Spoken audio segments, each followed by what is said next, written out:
We then continue with our next session discussing knowledge, university, and the relations to the society. And we have divided it into two parts. First, there will be the presentation of undergraduate students of Windesheim Honors College, Windesheim University of Applied Arts, Isa and Connor. This is the way he wanted to call himself. Yes, where are you? Yes, please come closer. And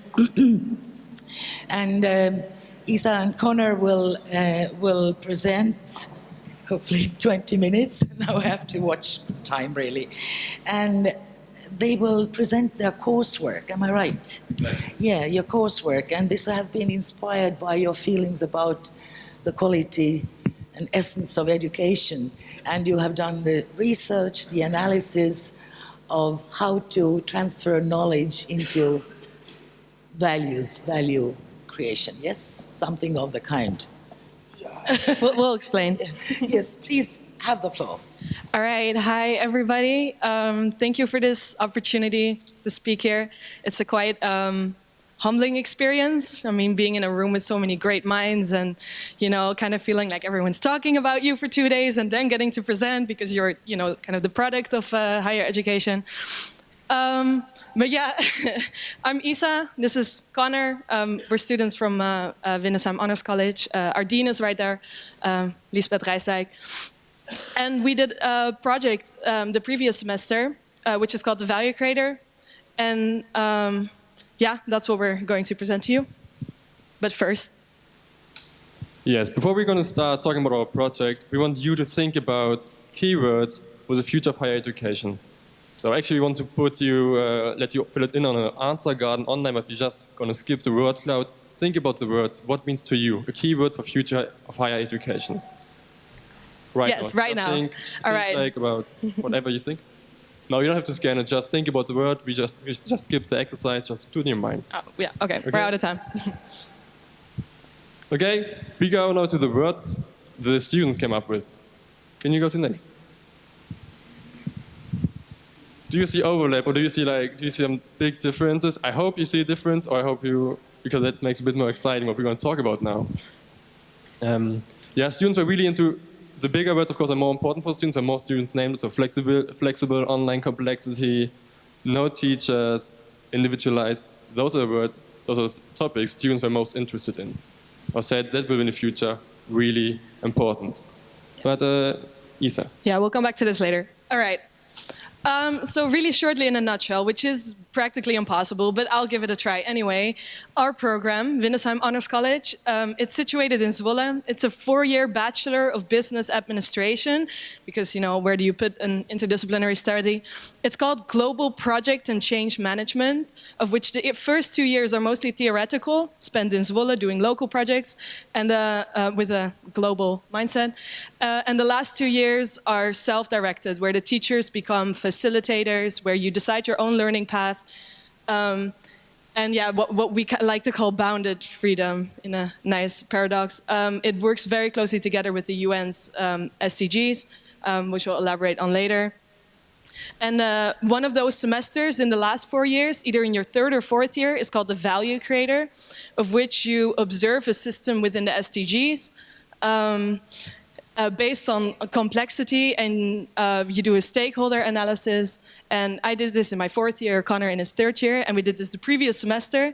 And what we're going to present to you now is the outcome of this Value Creator. Yeah, if you would. Okay, for the Value Creator, it's really important to come up with a topic, right? You have to decide what you want to create value on.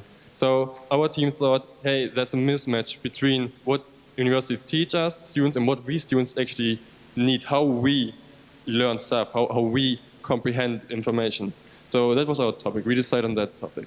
Then we did research, got in contact with INTREPID, with this network via our coach, Maria Garcia Alvarez. And somehow we came to the decision that there is already some future higher education. There are already initiatives or universities that have those future vision of education and already implementing it, but they don't know about each other, and the most important thing, students don't know about it. So we thought, okay, let's make a map. Let's put them on a map so the students around the globe can find those universities like Leuphana or Newcastle.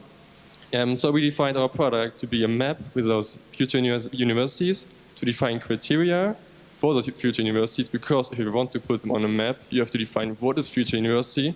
So the criteria is one of the biggest, it's our biggest product we made. And of course a little web page, because you have to spread somehow the map and the word of the criteria. Wrong way? Yes. So we started engaging, we sent emails out to experts, to different schools. We went to universities in Berlin, ISEG went to a conference in Boston. So we started to connect with experts in the field of higher education to really try to make something like a manifest about what future education needs to have, what it will be. And so we came up with that. That's not the very latest version, but it's a version from December last year about the network map. The different colors have different meanings. So green means high interaction. You can see the INTREPID, you can see the Olivia and the Marta. You can see blue initiatives. Some of them got crossed out. And you will maybe see some back on the map we will show you in a few slides. So most importantly, the elaborating phase, which is the third phase in the e-model that you go through in the value creator, where you start designing a value product, where you start creating value in society. So we wanted to create value in higher education from a student's perspective. So first of all, we wanted to kind of create criteria. We've been working together closely with Theory U for this as well. We thought this was a kind of a nice approach. But in general, there were other criteria that we thought were important. So after our research, we came up with the following criteria, which we will go over. They're slightly similar to the manifesto of yesterday, which I think is, a great connection, and, somehow we can put them together. Our first criteria is that they're supposed to be SDG oriented. This is because, if everything becomes interdisciplinary, transdisciplinary, then what is there left? You do need some goals, you do need some standards, and we thought the SDG model is in that sense the best possible model to set at least some goals to go forward. So there needs to be some awareness of the SDGs within an initiative, a 4.0 initiative. Second of all, it needs to deal with complexity. We live in a society that loves making things, pragmatized and easier to understand it better. But at the end of the day, if you change something in the system here, it will change something different there. So complexity was also a very important issue that we wanted to be aware of before you start doing a project and might not have the expected outcome. Interdisciplinary, or, well, as we're talking about here, transdisciplinary learning, I don't need to go into that. Well, we thought it was very important. Another part, which I think our school does great, our college, is promoting personal and professional development, in the sense of that there's so much vertical literacy is such an important part to focus on, because there's so much information out there, but how do you deal with this information? There's such a society out there, but how do you become part of this society? So it shouldn't just be about knowledge, what you learn in schools. It should be about, okay, me as a professional, me as a citizen, how do I develop? And this should be core in your curriculum. This should be worth ECs, not just, that there's a counselor out there that can help you. And with that, a self-directed learning path, if you go interdisciplinary or transdisciplinary, you should be able to connect the disciplines that you would be willing to work with. Yes, the second part of our criteria, we made 10 in total, as innovative forms of assessment. So go away from those top-down assessment by lecturers, which say, yeah, you have an A+, or you have a D-, whatever. We think it's really important to include the students in the process of making grades, or also take new forms of assessment. We saw some great examples in the Leuphana made one. ETH Zurich 2 days ago, Christian also introduced how they are doing it. Those are examples like that. So include the students in the process making, in the assessment of their own work. The seventh criteria is initiatives as hub in society. So universities or initiatives, higher education initiatives should go out to the society, should open up a society, that society can come to them, see what they're working on, and also they can show, the university should show the society what they're doing for the society, right? You should not only see the building there, but you should be able to walk into the building, see what students are working on, and actively see the value of what that most of the time state-funded building is doing for you. 8, entrepreneurial sense. We believe that it's really good to teach students to really take action, to do things, to fail, to, like the manifesto today, and encourage people to fail, but let them also learn from their failures, to really encourage that learning by doing, entrepreneurial sense. 9th, technological integration. Make students aware, let them be open about technologies, new technologies, because it's a really costly, it's a really high budget question, technology integration. We don't want all universities to have AI or whatever. Just teach your students, bring them in touch with those technologies, because technology is in the future really important. So make them aware of it and teach them critical thinking about it, which is the last point. Critical thinking about new decisions, new trends.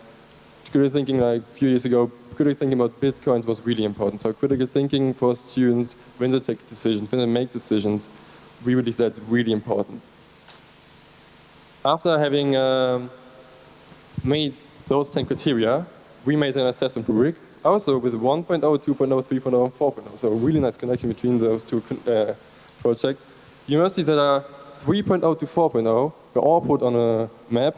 It's a really easy Google map. We're going to show you that in a second, but you can find the initiatives in Australia, actually to South America, North America, India. So we're going to look into that in a second.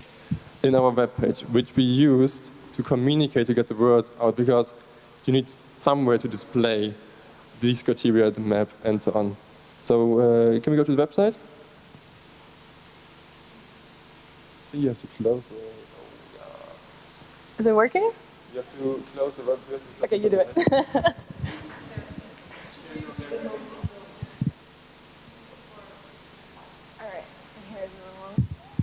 And for the record, the initiatives that we found, we called them 4.0 initiatives, but none of them were completely 4.0. I mean, we asked them to assess themselves.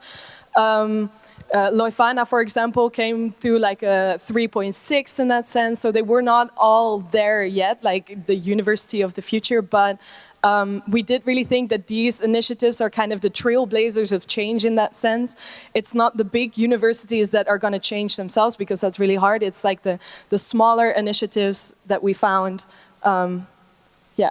So this is the website we created in that, and then, yeah. Obviously, we are now graphic designers, so it's really cheap and just a really easy web page. But here you can find, for example, a map with all the initiatives we think are valid, like 4.0 enough. So you can find here Varanda, you can find Newcastle here, I think, Newcastle University. So we had a list of something like 60, 50 universities that were already pretty future-oriented, and then we boiled it down to 25 universities. Or 20? Yeah, in the end, I think we had 20. Yeah. Yes. You can also find, of course, the criteria, which if you want to go on the webpage, you can fill in. Yeah. What else? All right. And then for the final phase, the evaluating phase, where you look, okay, at the end of the semester, what value would we have created? What did we encounter that was unexpected? Of course, the value lay mostly in both the student feedback that we got and the expert feedback from working together with INTREPID, but also going to the conferences, working together with our Boston network. So in that sense, I think we got a pretty clear image of how feasible it could be to have a more resistant university for the future. On the other hand, what we would have loved to find is inclusiveness, which unfortunately we didn't. We wanted a criteria out there that kind of said like, okay, we don't want these only private universities, right? We don't want super expensive universities. But I mean, if you want to go away from government regulation and bureaucracy, you kind of need to be a private university. So that was one unfortunate thing that we found in our project, that we would love, you know, for when it continues, that the university of the future isn't so expensive and so dependent of the money business. We are currently doing another project. I'm flying to Manila in a week. But the project of the value creators after us, the new team took over our project, and they want to integrate the happiness factor into university. So that's where they're going towards. Yeah. Yeah, and if you want to get to know more about the SDG generation, come to the SDG event. We have a flyer. The flyer's lying around at the lunch too, right, Lisbeth? There you can get to know more about the SDG, about our work, about what else our university is doing, how we try to promote the university of the future. And how urgent it is to integrate the SDGs or some kind of mindset to become more future resistant. And please feel free to ask any questions to us, both about our program, about our project, or in general, if you have any questions. Lisbeth Rijswijk is also here. Yes. Okay, thank you. Thank you so much. More than a question is a remark. I would say it's impressive. I would have loved to study and do the stuff you did in this way. There's nothing else to add. It's just, I don't know. It's great, really. We certainly would like to learn. Yeah, we would certainly like to learn more about your progress in this field, and looking forward to your Philippine study as well. We talked about earlier. Yes, yes, please. Enjoyed your presentation very much.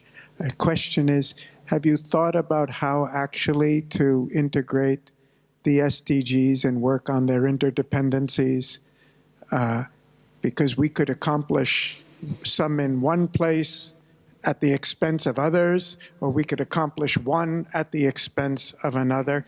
Whether your discussions and your project has really explored how we'd have to change our education in order to do that. I will just start, right? Thank you for the question. It's a really good question.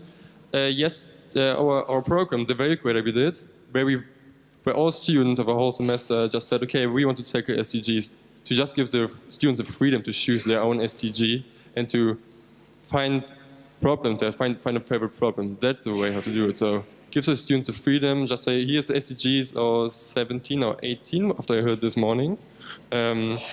Just let them choose what they want to do. Give the students the freedom, give them a coach. In our case, it was just we had a coach who facilitated the whole process for us. Yeah. If you want to know how to do it exactly, talk to our dean. She is a brain behind that. Okay, thank you for your presentation. I wonder what were the main motivations, the main drivers for the students to take part in this endeavor? Is the motivation more based on the type of the Swedish girl that Olivia was exposing this morning, so that you really, as students, feel that something has to be changed? Or is mainly the tutors that drive this agenda, and when they will take it off the curricula, it will be also off the students' radars? So what is the truly driving students to get engaged into these discussions? I